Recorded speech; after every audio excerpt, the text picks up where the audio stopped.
going on, Jerome's? We're in the thick THICC of the mock draft season, and the Draft Network just put out a 7-round mock draft version on the old YouTube for the Minnesota Vikings. So we thought that we go through all the picks and see what comes about for the Vikings. So they double down on defensive line, they get a couple of decent offensive linemen, and then triple down on wide receiver. We'll talk about why here in a sec. So at the top, number 14, of course, it's a national media outlet. So yeah, Gregory Rousseau, 14 to the Vikings, 6'5", 260, 46 pressures, 15 and a half sacks last year at the U. That's just the U being the U. And we've talked about kid's got a lot of potential. Ceiling is high, but I do question if he's going to be a true edge in the NFL. But you do like his versatility. He can kick inside. A lot of his damage was done on the interior last year for the Canes, or 2 years ago for the Canes, but we'll see.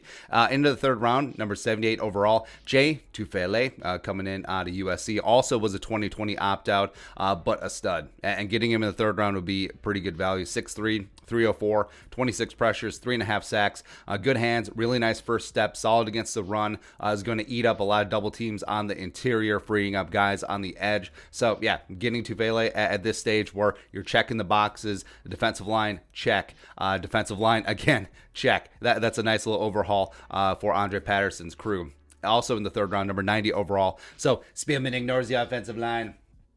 Just kidding. Now, I understand the drawback of taking another Ohio State interior offensive lineman in the third round, but he is not, Josh Myers is not Pat Elflein. So coming in out of Ohio State, 6'5", 312, center, team captain for the Buckeyes, 11 pressures, 2 sacks allowed in this truncated season. Can play guard, but also is a Garrett Bradbury hedge, where if the pride of NC State, the Go Wolfpack, does not pan out in year 3, now you have a guy that can step in and you feel pretty good about. So coming out of day 2, first 3 rounds, you come away with Gregory Rousseau, you come away with Jay Tufele, as well as Josh Myers. I mean, you're good to go. In terms of checking the boxes of addressing both trenches, you're off to a really good start, and you have a fistful of 4th-round picks and 5th and 6th. You're going to be making it rain on day 3. Into day 3, first pick, 120. Darius Washington coming out of TCU. I love this man. I understand the love for Trevor Moehrig, respect, but in terms of overall value, getting Darius in the 4th over Moehrig in the late 1st or early 2nd, I'll take Darius, man. 5'8", $179, baby Bob Sanders, big hitter, but also solid in coverage as well. 2019. 91.7 PFF grade, 5 picks, 11.6 quarterback rating when thrown at, which I've heard pretty good. That's pretty decent, right? Also in the 4th round, so the Vikings double dipping on offensive line. A guy that I really like, Brady Christensen, the left tackle coming out of BYU, 6'6", 300. Zach Wilson's blindside protector for the last 3 years. Famously, the highest PFF grade for a tackle in college football last year, 96.0. A really solid athlete as well. Now they talked about could potentially kick inside. I kind of like his potential at left tackle. And since left tackle is a much more important position than in at guard, and I understand we're sort of kneecapping Ezra Cleveland in this spot, but try him out. Yeah, Brady Christensen and Blake Brando, they compete for that swing backup tackle spot, and then they go from there. We'll see. I do like the prospects of Brady Christensen, but probably needs a year to redshirt in the NFL. Get his legs under him, and then go from there. Also in the 4th round, 136. Kirky getting some toys.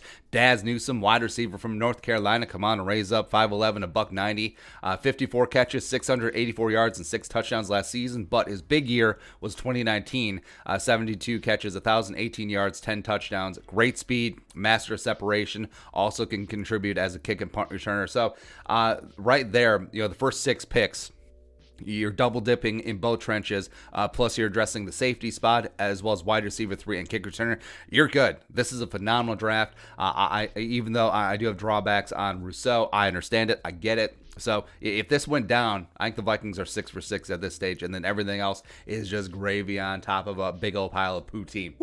Also in the 4th round, so the second of the 3 wide receivers, Anthony Schwartz, 144, pride of Auburn, War Damn Eagle, 6 foot, $179. Now, if the Vikings are trying to emulate the Chiefs and build a track team, like, this is a great start. So Newsome, Schwartz can get after, are going to run in the Potentially high 4.3, definitely low 4.4 range. But tough kid, also is a home run threat, 54 catches, 635 yards receiving, 3 touchdowns last year. So you have Newsome and Schwartz coming in as supplemental wide receiver 3s and 4s behind Thielen and Jefferson. Baby, you got a stew going. And if Myers comes in and integrates and just takes up one of those guard spots, and you bring back Riley Reef, you can protect Kirk Cousins. His passing game is going to be really special. Into the 5th round. First of 2, so Kerry Vincent Jr., the cornerback coming out of LSU, 5'10", a $185, was a 2020 opt-out, but a 65.4 PFF grade in 2019, was working in the slot, while Fulton and Stingley were working on the outside for the national champion LSU Tigers 2019. 4 interceptions as well as a 68 quarterback rating with thrown at. Now, yeah, this is the first questionable pit. So I do like Vincent, but with the Vikings, you do have El Jefe work in the slot, as well as, I think that you would prefer more of an outside guy in terms of bringing in a cornerback, even at this stage of the game. But I get it. Value is value, can contribute on special teams. Sure. Also in the 5th round, number 173. Yeah, just getting after it on the defensive line. Kyrus Tonga, the nose tackle from BYU, 6'4", 321. 36 tackles, 3.5 sacks. Does need to play a little bit lower and does need to play up to his size. I don't think he's fully embraced the absolute monster that he is, but a nice absorber in the middle. Plus, we've talked about ad nauseum that Michael Pierce could and should have an understudy that you do like, as opposed to just turning to Shamar Stephen again. Into the 6th round, so the Vikings do not ignore quarterback. 201, Jay Costello coming in from Mississippi State, 6'5", 225, former Stanford quarterback that transferred to Mississippi State. Mike Leach's first year with the Bulldogs. 1,283 yards passing, 6 touchdowns, 11 interceptions in 6 games. Now, he famously came out of the gates with a 623-yard, 5-touchdown game against LSU, but then... but decent arm. It is a long-term project. Also in the 6th, 224. Spielman gets his famous late-round linebacker, Buddy Johnson, coming out of Texas A&M, 6'2", 240. Old school Mike linebacker, going to be in the middle and just absorb bodies in the run game. 85 tackles, 4 sacks. Also plays some special teams. Going to be a Kentrell Brothers type addition. And then lastly, in the 7th round, 238, Trevin Grimes, the wide receiver from Florida. So a lot is made about Kyle Pitts being Kyle Trask's big red zone, big-bodied receiver, but Grimes is certainly up there as well. 6'4", 217, 38 catches, 589 yards, receiving 9 touchdowns this year. Another big-bodied red zone target. Formerly was at the Ohio State University, but yeah, he's certainly not in the realm of speed with Newsome and Schwartz, but he does bring a little bit something different to the Vikings wide receiver core. And overall, this is how it went down. Like we said, the first 6 picks of Rousseau, Tufele, Myers, Washington, Christensen, and Newsome, those are home runs. That's absolutely 6 for 6. And then you pick through the final handful of picks, and then you're addressing other needs. You double and triple down a wide receiver. You get an extra cornerback.